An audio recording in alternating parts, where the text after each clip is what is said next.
राजा रुद्रभर पासी। कहानी ऐसे वीर पासी की जिसने अपनी मातृभूमि की रक्षा के लिए अपने प्राणों का बलिदान दे दिया।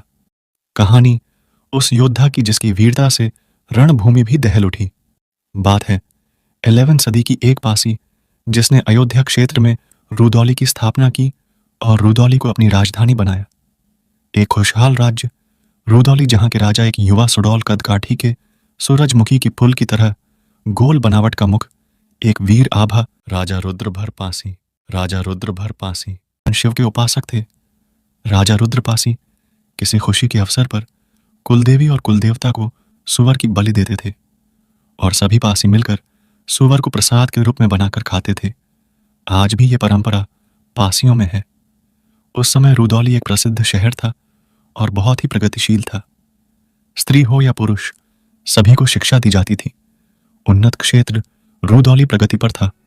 कुछ समय बाद विदेशी अंकृताओं का आक्रमण भारत देश पर होना शुरू होता है।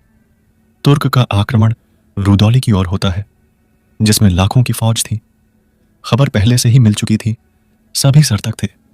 राजा रुद्रपासी अपनी आधी सेना को बांट देते हैं और राज के सभी राज परिवार और प्रजा को जंगलों में सुरक्षित स्थान पर भेज देते हैं और आधी सेना के साथ शत्रु का किले में इंतजार करते हैं।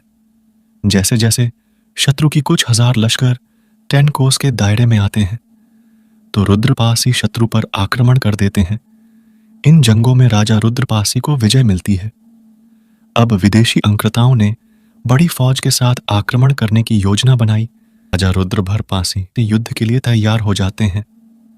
राजा रुद्रपासी अपनी सेना को कहते हैं, अब जो होगा सब जानते हैं।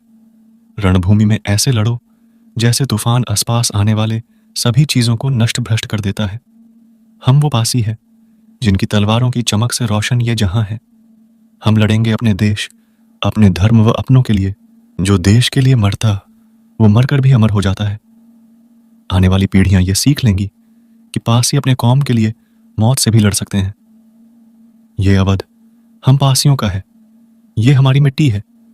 जो शत्रु कदम इस धरती पर है, पड़े हम उन्हें उखाड़ कर फेंक देंगे। 28 वर्ष के राजा रुद्रभर पासी ये कहने पर राजा के पासी सैनिकों में जोश आ गया और जोरदार हर हर महादेव का सिंहनाद किया।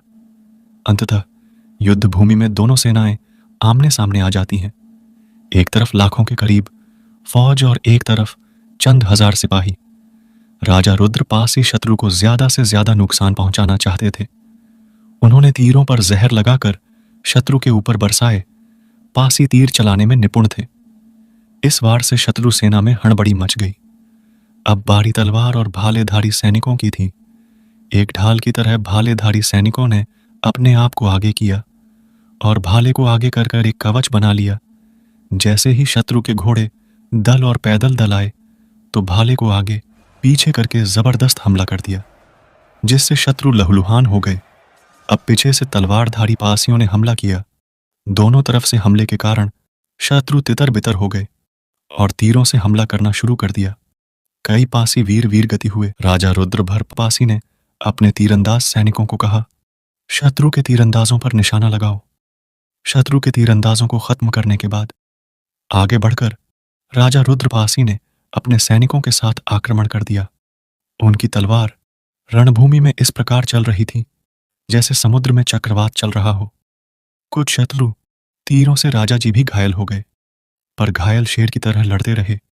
उनकी वीरता से शत्रु भयभीत हो गए। देखते ही देखते राजा जी ने कई सौ शत्रुओं को मौत के घाट उतार दिया। पासी सैनिकों ने भी वीरतापूर्वक लड़ते हुए शत्रु को पीछे हटने पर मजबूर कर दिया। पीछे से एक शत्रु ने तीर का हमला कर दिया, जिससे राजा जी घायल हो गए।